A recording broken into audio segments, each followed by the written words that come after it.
Et c'est à vous les béliers, bienvenue sur votre lecture du mois d'avril. On va aller voir tout de suite les énergies générales et par domaine de vie qui vous accompagnent sur cette période, les amis. Et comme d'habitude, vous pouvez aller voir les vidéos de vos autres signes pour compléter cette lecture. Alors on y va les amis avec une carte de couleur qui va nous donner la tonalité de ce mois-ci. J'en profite pour vous souhaiter un bon anniversaire pour les béliers du mois d'avril. Alors qu'avons-nous ? Ah, un très joli jaune. Vous avez la même carte que les signes du Sagittaire, qui sont signes de feu comme vous. C'est intéressant. Donc, si vous avez du Sagittaire dans votre thème, par exemple, ça peut être intéressant d'aller voir. Ou votre partenaire de vie est Sagittaire également. En tout cas, ce qu'on a ici, c'est une parle de détermination, d'atteindre un but et d'être concentré, de mettre toute votre énergie dans l'atteinte d'un objectif particulier, de ne pas vous laisser distraire, de ne pas vous disperser. C'est de faire les choses une à une aussi peut-être. Il peut y avoir un objectif particulier, quelque chose qui va vous prendre beaucoup de votre temps, beaucoup de votre attention, d'efforts aussi. Mais ça peut être aussi plusieurs choses que vous avez envie de réaliser. Et il y a le fait d'avoir besoin de se centrer, de dire je vais faire ça, je vais faire ça, je vais faire ça. Il y a peut-être des choses qui traînent aussi un petit peu.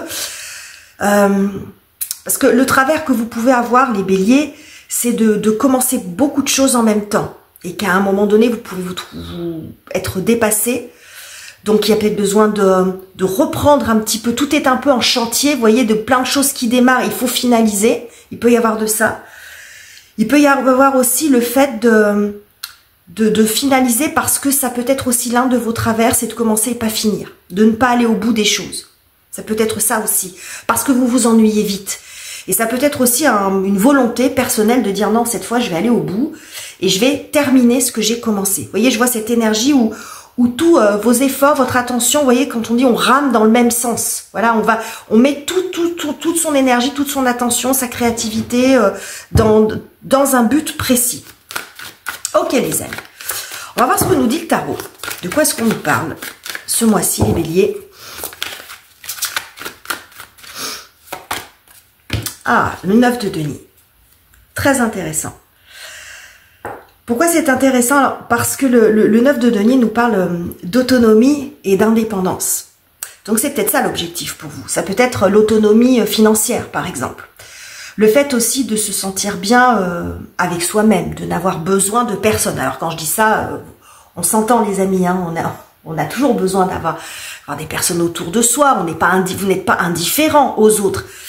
Mais j'ai l'impression ici que vous avez besoin avec ce que j'ai en ouverture de tirage, peut-être de vous prouver quelque chose. Le besoin de réaliser quelque chose de bout en bout. Et d'en ressentir cette espèce de fierté. Mais c'est pour vous. C'est pas forcément ce que vont dire ou la reconnaissance des autres. C'est plutôt de dire j'ai mené quelque chose de bout en bout. J'en ai été ou l'initiateur, j'en suis l'acteur principal, le réalisateur, le producteur, etc. Vous voyez, c'est d'aller au bout et d'avoir cette fierté de dire j'y suis arrivé. C'est faire les choses par vous-même et pour vous-même. C'est un petit peu ce que j'ai là. Hein. Alors, la carte du 9 de denier, c'est celle de l'artisan, de l'auto-entrepreneur. Donc, s'il y a en arrière-plan, il y a peut-être ça pour certains d'entre vous. C'est aussi la carte du célibataire, mais du célibataire qui est heureux. Vous voyez, donc ça peut être ça. Le 9 de denier, on n'est pas dans la solitude. On est bien avec soi quand on est dans l'énergie 9 de denier. Et on est fier de soi. Alors, on ne dépend pas. Vous voyez, il y a le fait de ne pas devoir dépendre de quelqu'un ou de quelque chose. Alors, on va voir ce que ça nous dit, ce qui vient vous aider, pardon, et vous soutenir, les amis béliers, ce mois-ci, dans cette perspective. J'ai du mal à mélanger les cartes. Alors, allez, on va prendre celle-ci. Alors, le roi de bâton. Intéressant. Dans le deck, nous avons la tempérance et le diable. Ouh, ouais. D'accord. Alors, le roi de bâton peut tout à fait vous représenter puisque le bâton est un élément feu et vous noterez les amis béliers quand même l'omniprésence de ce très joli jaune hein, qui nous parle déjà de beaucoup de vitalité, d'engagement, d'énergie. Alors c'est intéressant que ce soit le roi qui sorte parce que le roi, c'est pas un valet justement. Donc le roi il a de l'expérience. Le roi il a de la méthode, il a des objectifs, il a les moyens de les réaliser. Donc vous avez du vécu, vous avez de l'expérience. Donc on voit ici ce roi de bâton, je vais vous approcher un petit peu la carte, parce que quand vous observez, au-delà de la signification même du roi de bâton, on voit dans sa posture que même physiquement, ça se voit qu'il est déterminé, même dans sa gestuelle, il avance d'un pas décidé, hein, il a les poings serrés, donc il y a une forme de fermeté, d'assurance, de confiance, de conviction. Vous voyez, j'ai tout ça qui me vient avec ce roi de bâton qui ne se laisse pas démonter, qui ne se laisse pas décourager, hein, qui va de l'avant. Donc je vous sens habité par cette énergie-là. Et ça correspond tout à fait à cette carte, vous voyez, de la détermination dans le fait d'être focus. Hein. C'est ce qu'il fait là, ce roi de bâton. Il y a le fait de vouloir réaliser absolument quelque chose et de marcher dans une direction d'un pas très décidé finalement. Ok, on va voir quelle est la difficulté pour vous, ou ce sur quoi vous avez encore besoin de travailler les béliers ce mois-ci. Et nous avons le 6 de denier. Ah, ok. 6 de denier et ici nous avons le 8 de bâton. D'épée, pardon. Alors, c'est intéressant, très très intéressant d'avoir cette carte parce qu'ici, je vous ai dit, le 9 de denier, c'est la carte de l'autonomie. Ici, en fait, ce que nous dit cette carte, alors soit c'est quelque chose qui s'est déjà passé, soit c'est quelque chose qui peut se produire. C'est que vous ne recevez pas l'aide que vous avez demandée. Vous ne recevez pas l'aide qui vous avait peut-être été même promise. Il y a ici quelque chose une promesse non tenue, un soutien qui n'arrive pas, un soutien financier, un soutien affectif, un soutien logistique, ce que vous voulez. Mais ici, c'est une aide qui n'est pas obtenue. Je n'ai pas l'impression que ce soit une aide qui n'a pas été demandée, parce que parfois, il peut y avoir de ça aussi. C'est-à-dire qu'on peut reprocher parfois aux gens de pas nous soutenir, mais en fin de compte, est-ce qu'on le verbalise, est-ce qu'on le dit vraiment? Parce que parfois, on a du mal aussi à demander de l'aide. Vous pouvez avoir du mal, les béliers, à demander de l'aide, hein, par fierté ou pour pas déranger, etc. Mais c'est pas vraiment comme ça que je le sens. C'est possible, mais moi, je vois plus quelqu'un qui a sollicité de l'aide, du soutien, et qui l'a pas obtenu. Ou des gens qui s'étaient engagés à le faire, et qui finalement se débine à la dernière minute. Vous voyez, j'ai quelque chose comme ça. D'où, je vais faire plus vers cette interprétation parce que depuis le début, on nous parle de faire les choses par soi-même. Et j'ai un petit peu ça qui me vient. C'est on n'est jamais aussi bien servi que par soi-même. C'est que là, certainement qu'il y a de la déception parce que vous ne vous y attendiez pas. Peut-être que votre première réaction, ça va être ou ça a été de dire je vais jamais y arriver. Comme si vous étiez ce que vous vouliez faire, il y avait une forme de dépendance à cette aide. Alors qu'en fin de compte, je pense que vous allez prendre le contre-pied de ça et vous sentir capable de vous réaliser comme une espèce de revanche un petit peu. Pas de vengeance, mais de revanche. De revanche sur la vie, de revanche sur vous-même. Puisque c'est ça, je vais le faire moi. Voilà, je vais le faire moi et je vais y arriver. Parce que vous vous rendez compte que vous avez aussi l'expérience, les ressources, l'énergie, la détermination, la force en vous pour le faire. Et que vous n'avez pas besoin d'attendre après les autres. Alors peut-être que ça vous aurait facilité la tâche. L'idée, c'est pas de dire que ça sert à rien. Ça vous aurait certainement facilité la tâche. Mais parfois, quand les choses se passent comme ça, c'est que vous avez quelque chose à en apprendre aussi sur vous. Que si vous avez l'aide escomptée dans la situation actuellement qui vous préoccupe, ça va moins vous faire évoluer vous que si finalement vous ne l'obtenez pas et que vous êtes obligé d'aller chercher dans vos ressources, de vous dépasser, d'avoir ce côté leader qui revient sur le devant de la scène. Parce que vous avez du leadership, les béliers. Ça, c'est quelque chose qui vous caractérise beaucoup. Mais peut-être que ces derniers temps, c'était un petit peu en retrait. J'ai l'impression que votre leadership, il a besoin de revenir sur le vent de la scène. Mais le leadership, c'est pas forcément non plus que être le meneur des autres. C'est reprendre en main votre propre vie, faire vos propres choix. Vous voyez, ne pas dépendre. Je vous en ai parlé de ça avec cette carte du 9 de denier. Hein. C'est ne pas avoir à dépendre de quelqu'un ou de quelque chose. Je pense que finalement, vous allez un petit peu être mis devant le fait accompli. Parce que vous voulez pas dépendre, mais en fin de compte, comme vous n'obtenez pas l'aide escomptée, vous n'aurez peut-être pas trop le choix. Donc, soit vous laissez tout tomber, soit vous dites, je vais faire autrement et je vais y arriver. Peut-être chercher du soutien ailleurs aussi, c'est possible. Hein. Ok. On va aller voir ce qui se passe sur la partie relationnelle, les amours, les amis, la famille, c'est vous et les autres. les béliers. Nous avons 7 de bâton qui nous parle d'énergie assez défensive. Waouh! Et le 5 de denier. Bon. Ouais, il y a de la déception quand même sur le plan relationnel, les amis, là. Il y a une forme de déception pour moi. Bon. Alors, j'ai plusieurs choses qui me viennent. C'est... ici, le 7 de bâton, on est vraiment sur une énergie défensive, où on protège ses intérêts, où on doit se justifier, on doit convaincre. Voilà. Et je pense que cette position-là finit par vous vider. C'est comme si vous étiez, je vois un tarissement d'énergie. Ça vous pompe toute votre énergie d'être obligé de toujours batailler pour convaincre, d'avoir peut-être, oui, à vous justifier, d'avoir à demander. On voit que c'est quelque chose qui n'est pas fluide. Et je pense que ça vous prend toute votre énergie. Ce que j'ai également,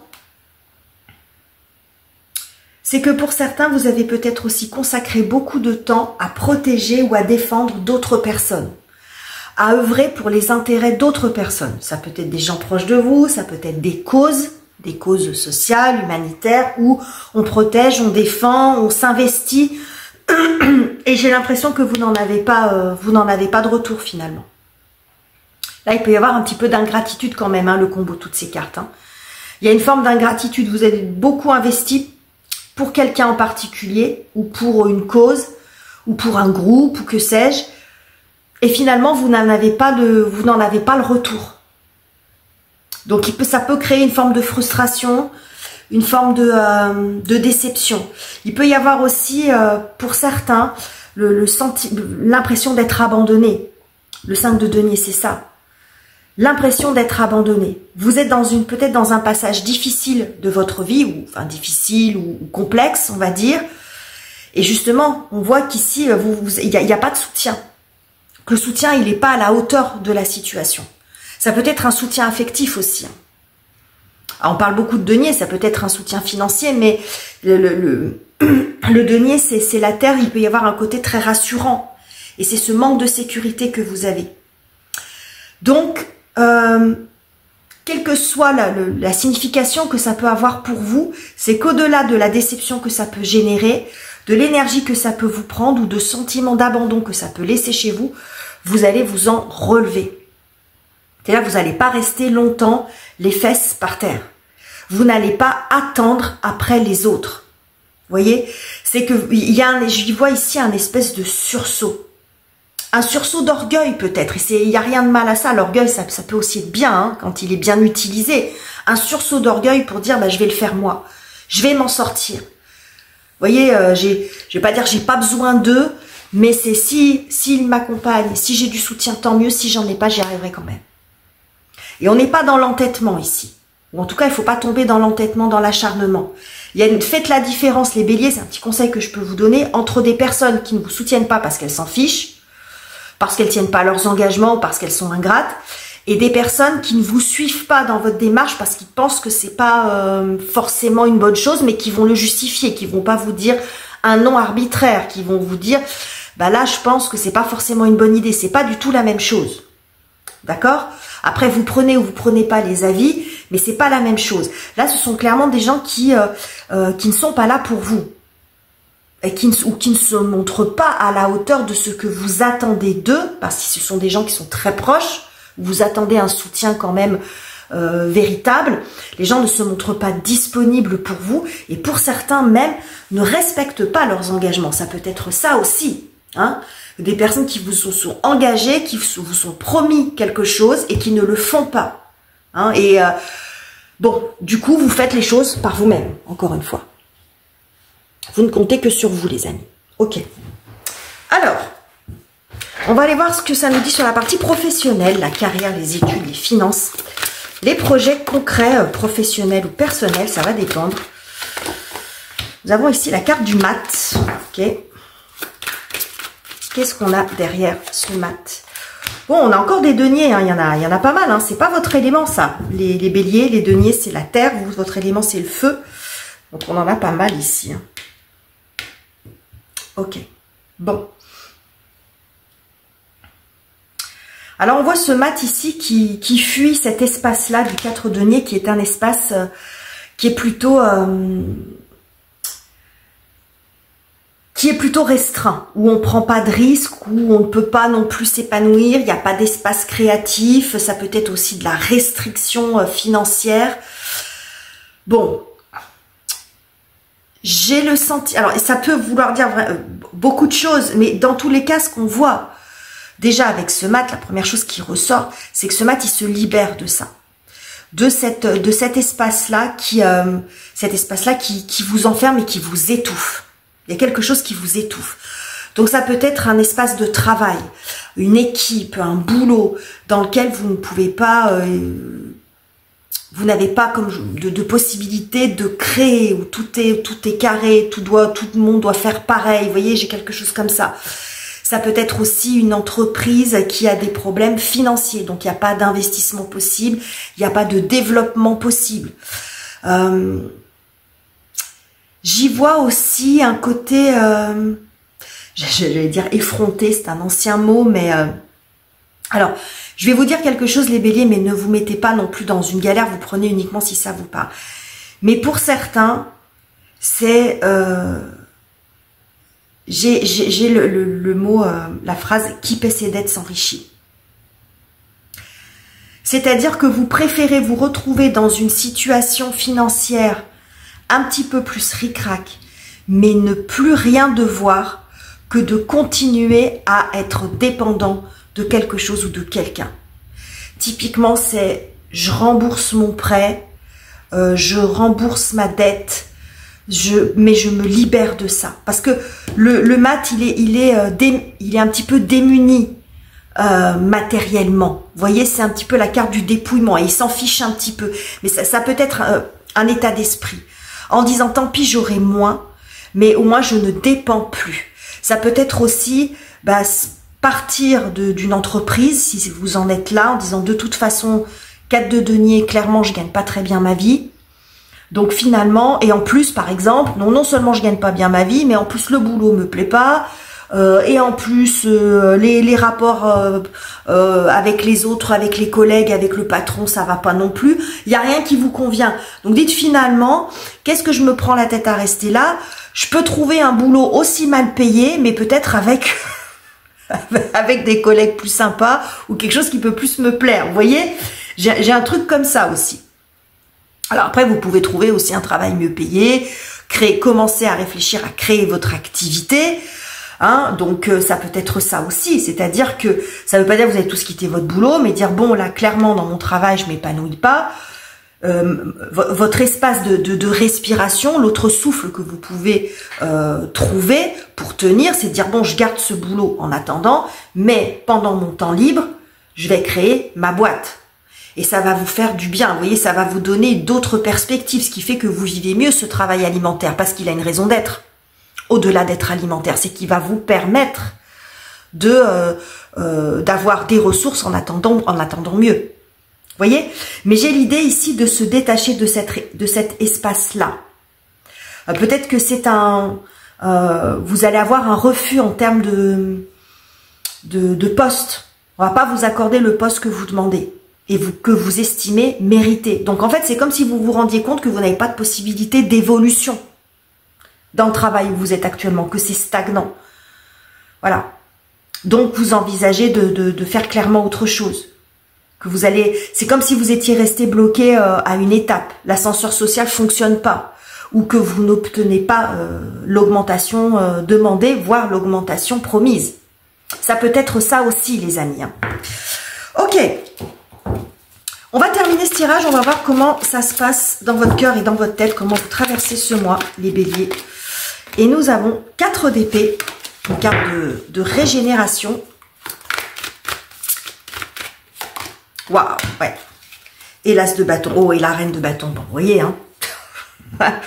On a du bâton, on avait beaucoup de deniers, mais on a quand même du bâton, on a du feu quand même qui sort, hein, les amis, hein. Ok, vous reprenez le dessus sur cette situation. Bon, le 4 d'épée nous montre que...